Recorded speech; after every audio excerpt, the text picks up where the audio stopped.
Hello, good evening, and welcome to my railway channel, Paul Cherry Trains, home of Bedstead Junction. Now tonight we're going to see 3 locomotives. We're going to see my freshly repaired County Class 440, County of Cornwall. Now, and that's a follow-up to the repair video that I made, and also the follow-up to my initial impressions video, which I made regarding Rood Ashton Hall. Now, I thought I'd run Adderley Hall tonight, and really, I mean, Adderley Hall is a railroad version, and Rood Ashton Hall, I think, was marketed as a top of the range model, but they're very, very similar to each other.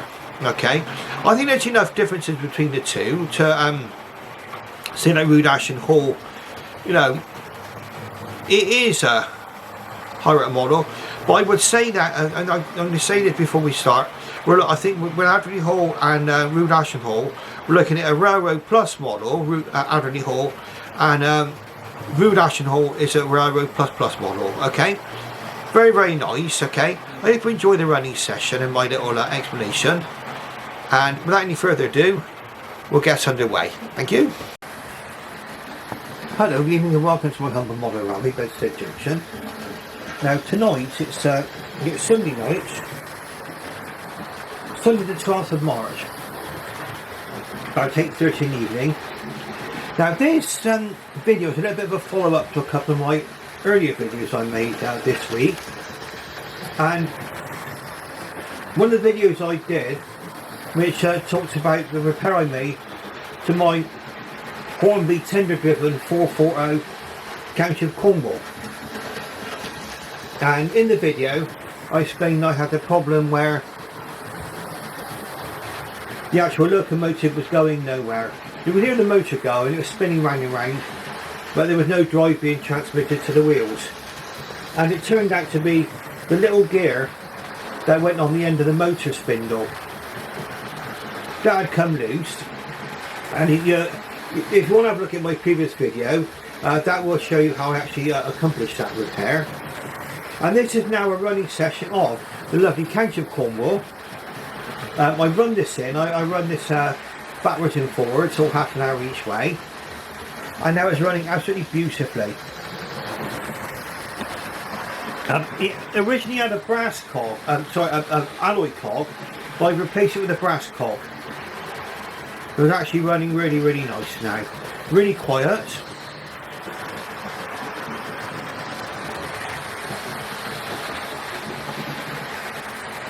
And this differs from the more recent railroad class in that, yes, it is tender driven with a Hornby Ringford motor rather than being loco powered, but it's still a nice model. I mean, it doesn't make a lot of noise, and in my opinion, if you didn't know this was tender drive, how would you realise that it was? I mean, it was a very, very nice runner. Very, very pleased with this one now.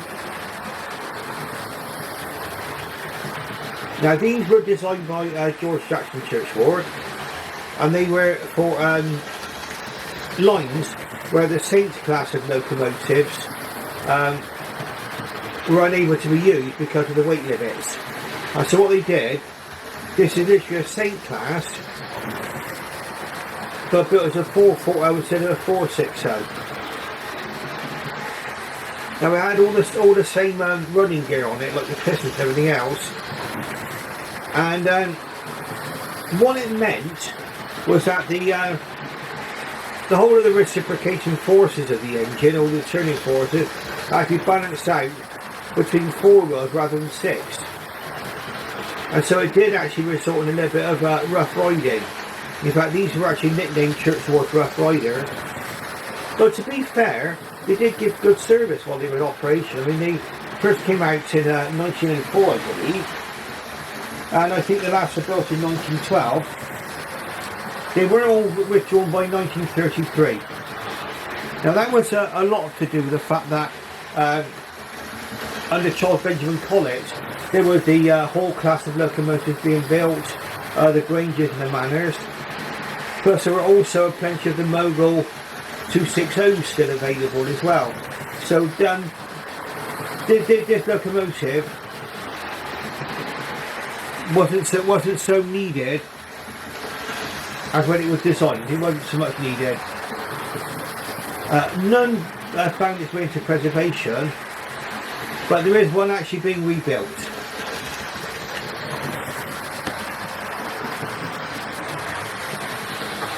But at least as far as the model is concerned, because of the 440, that makes it a little bit unique. And in fact, it was the most modern of the 440s built for the Great Western Railways. I think it was the only one with outside cylinders. And I think if you put this one up next to a Saint class, you would see the similarities.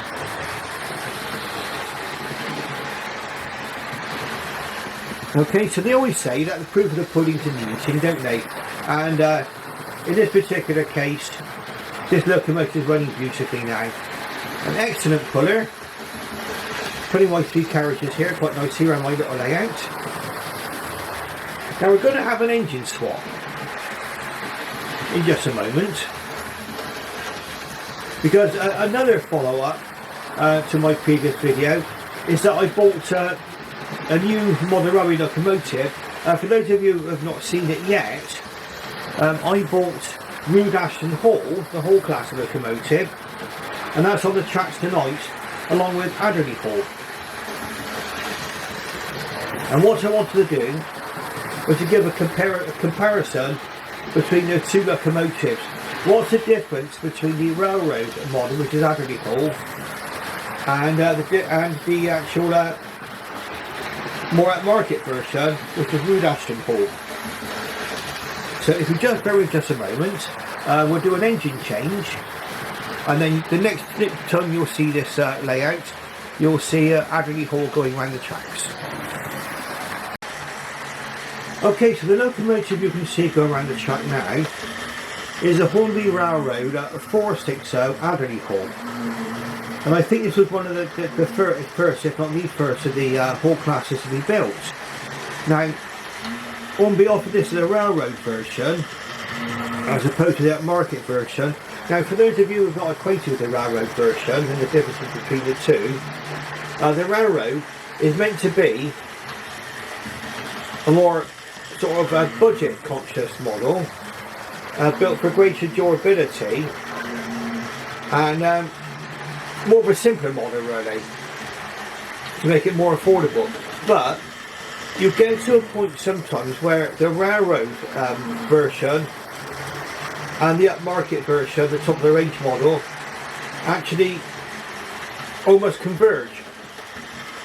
And you see a lot of similarities between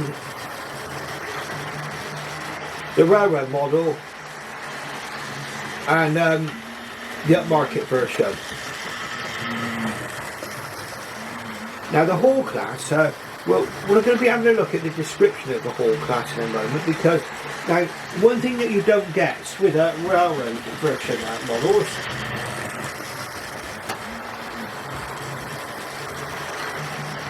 is a description or history of the locomotive. You get a simpler packaging there, so it's mine came in polystyrene packaging. Also a much simpler detail pack as far as I'm aware. And on the back you just get sort of various details like warning, not suitable for people under a certain age. In fact, I think it says on here, not suitable for children under 36 months. So you can see that this is intended for, you know, children to be able to use this model, but it's still a very, very nice model. And I'm going to put this up against Rood Ashton Hall in just a moment, and then we'll talk about the 2 models. Very nice runner this, as you can see. It ran virtually perfectly well, basically out of the box. I bought this as a second-hand model, and I think it needed a small repair being made to it before I actually could put it back on the tracks. That's something I always do. I always carry out a very, very thorough check of my locomotive now before I put them out into service. Very smooth, quiet runner, I can see.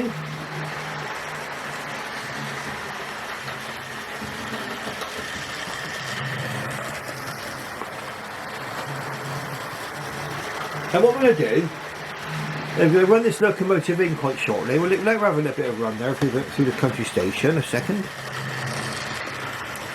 Now these were designed by Churchward's successor, Charles Benjamin Collett. So Churchward was the chief mechanical engineer between 1902 and 1922, and Charles Benjamin Collett became the chief mechanical engineer in 1922. And I think he went through to 1941 when he himself retired. And then he was followed by Hawksworth, who was the last of the chief mechanical engineers of the Great Western Railway. And of course our railways were nationalised.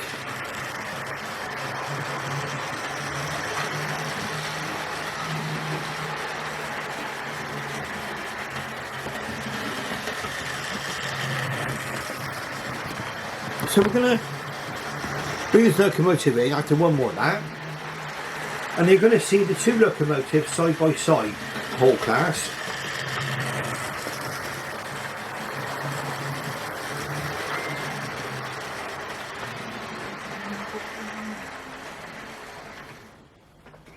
Right, here we go. Now what you're going to get now is a chance to see what this locomotive is like over points. Now both of these hall classes should perform in a very similar way because they're mechanically identical as far as I'm aware. And here we go.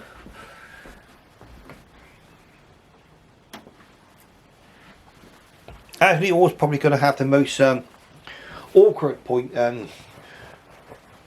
to go over because it's a right hand curve point followed by a right hand point followed by a left hand curve into the station. So let's just see how we get on. Now there should not be any hesitation of this locomotive coming into the station because it's got pickups on all the driving wheels and also got pickups in the tender. Now as you see, both locomotives now, we've got Adderley Hall and Rood Hall.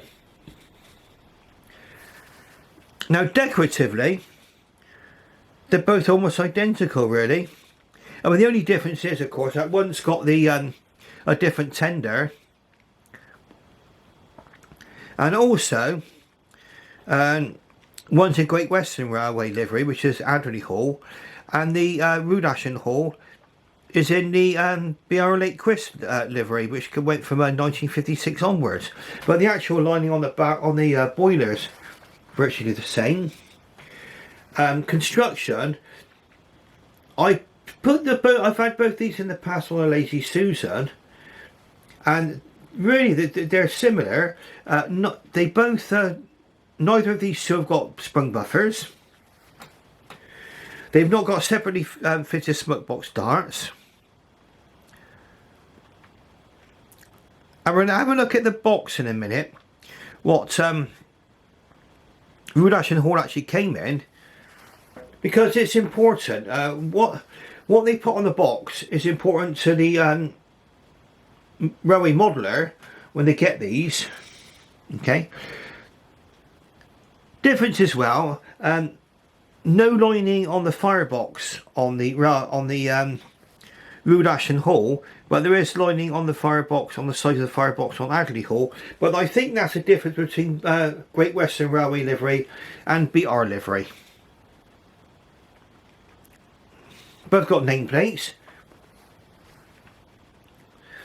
Both got fully glazed cabs.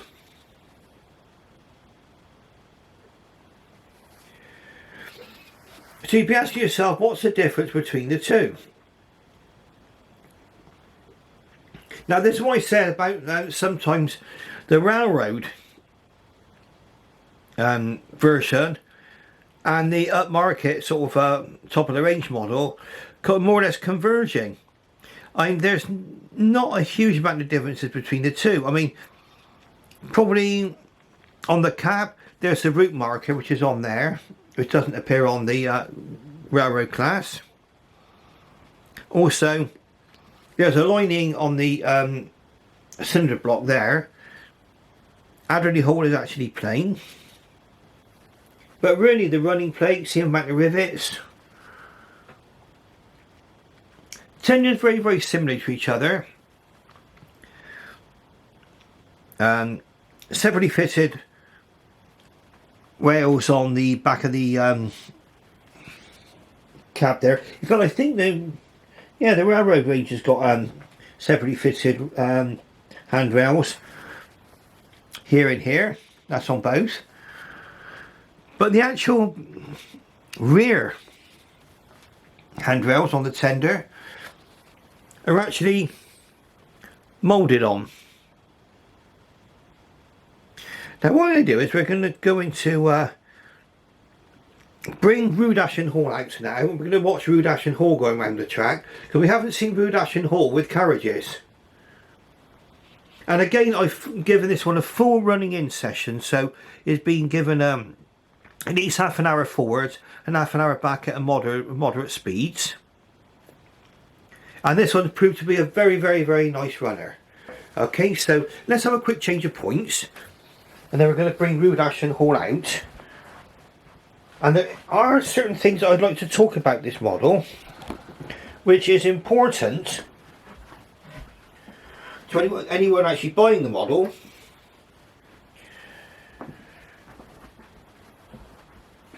And also important for those people who want to know sort of facts about the Great Western Railway. Right, so let's just see now. See, we've got this point set correctly. Let's give it a quick go. Yeah, I'm moving backwards. Very, very smooth runner this one, Rood Ashton Hall. Let's see. I don't know what it is about Rood Ashton Hall, but there seems to be, it just feels like a really high quality model. I mean, they both do really. I don't know how to explain it really, but even though it's got the, they've both not got separately fitted smoke box darts, both haven't got sprung buffers, they still feel like very, very nice quality models. Now, Rood Ashton Hall is going to be going around. The difference as well, again, I'm not going to get this up onto the Lazy Susan today. There is a slight amount of painted cab in Rood Ashton Hall, in that the reversing lever and then another lever in there, I think they want to let more steam into the pistons. That one lever, they're painted silver and the seats are painted brown, but apart from that there's no extra detail in the cab really. Apart from that, it still looks nicer. And let's get this one underway without any further ado. You can see it going round.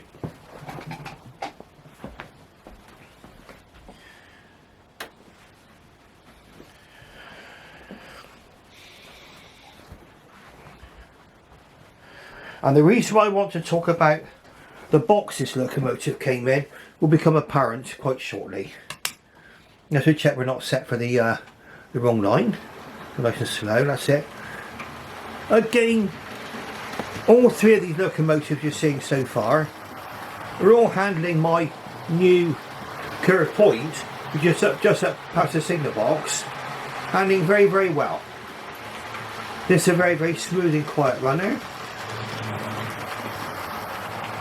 Beautiful.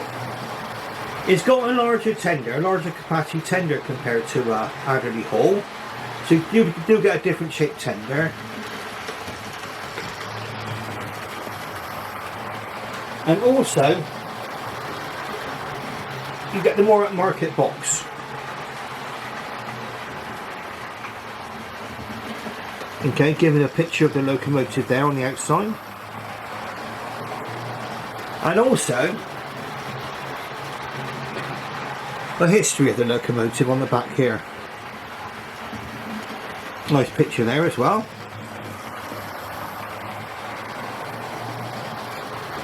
And instead of coming in the polystyrene packaging, it comes in a block of ice packaging.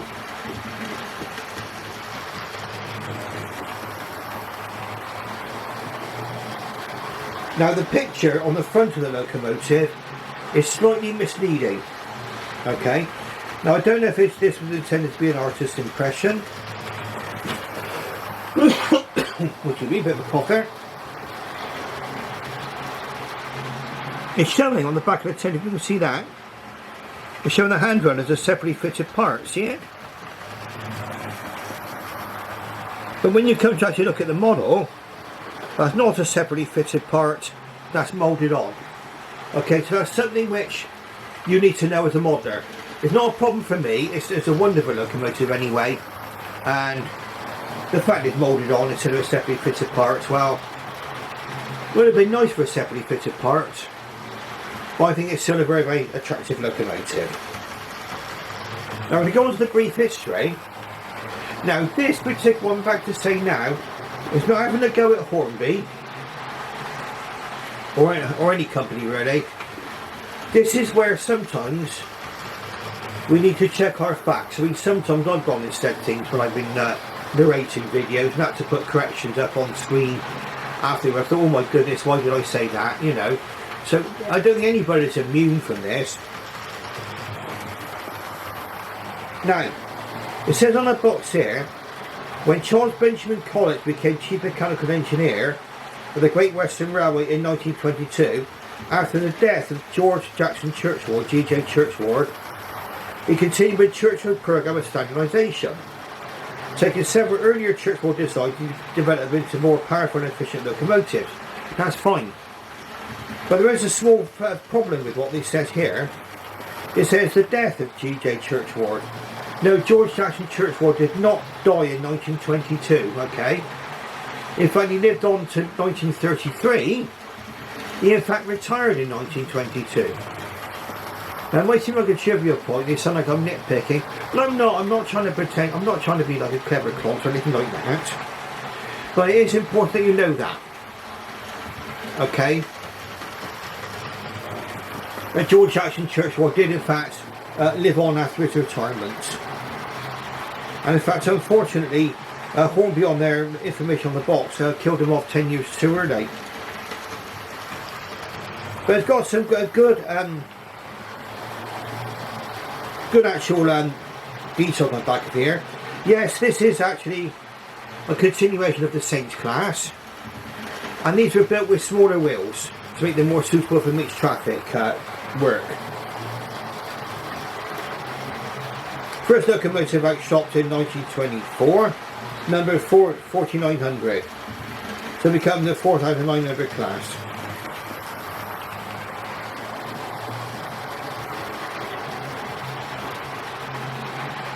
Well, they actually entered service after a lot of trials and everything else and little modifications, refinements. They actually entered service in 1928.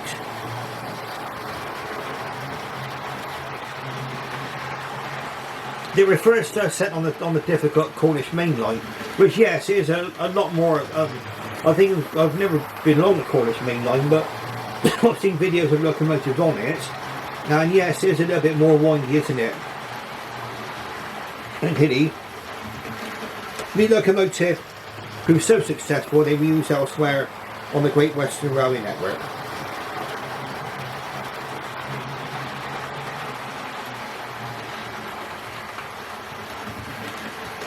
This one we can see going around the track now is Rood, Ashton Hall. Outshopped on the 30th of November 1929. Withdrawn from service on the 31st of March 1962. It's preserved at Tisley Locomotive Works and is mainline certified.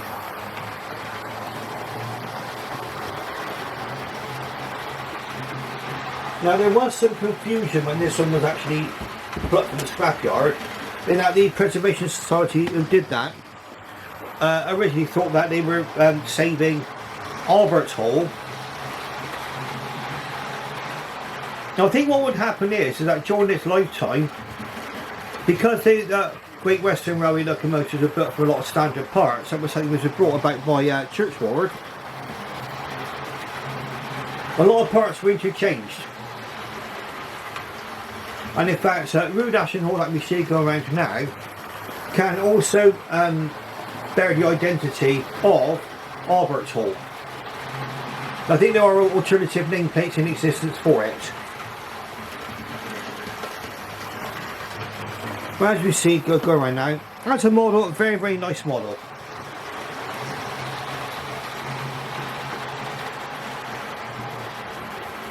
And I think I stand by what I said about my in my previous video when I actually did my initial impression of this locomotive. Pardon me. The railroad version is almost like a Railroad Plus version. In fact, it almost seems to be I'll bring it down here. That's Adderley Hall there, which we've got parts up now in the station. Some people have said that's too good to be a railroad model, and of course that had a consequence on their top of the range model, because they actually very much converged. I mean, they were very, very similar to each other in construction. I say the main difference is different tender, lining on the cylinders, and there is some painted detail in the cab.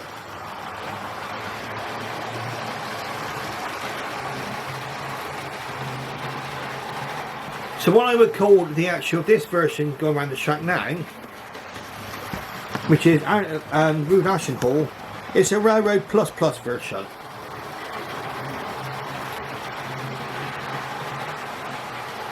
So it doesn't have sprung buffers, and it doesn't have the separately fitted smoke box start, but it's still a very nice locomotive.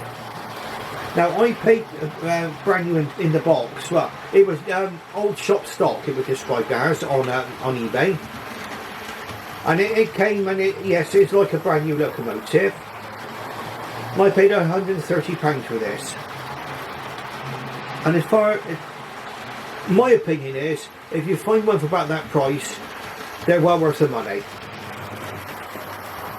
Some people might argue that that you could get the Adderley Hall, which is a great locomotive too,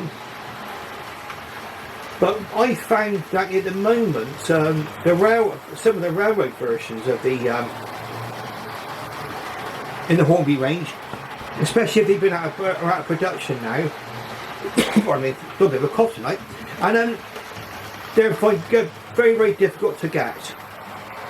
And like everything in life, of course, you wait for, like buses, you wait for hours and three come along at once, and that's very often the case in modern railways in my experience. But when you see one that comes up, I wanted Rood Ashton Hall in particular, and when I saw it come up for sale, I had to strike while the iron was hot. Now I hope you found this interesting. So it's basically a follow-up between my video from my videos before, where I repaired the drive cog on my 440 County class locomotive we saw earlier.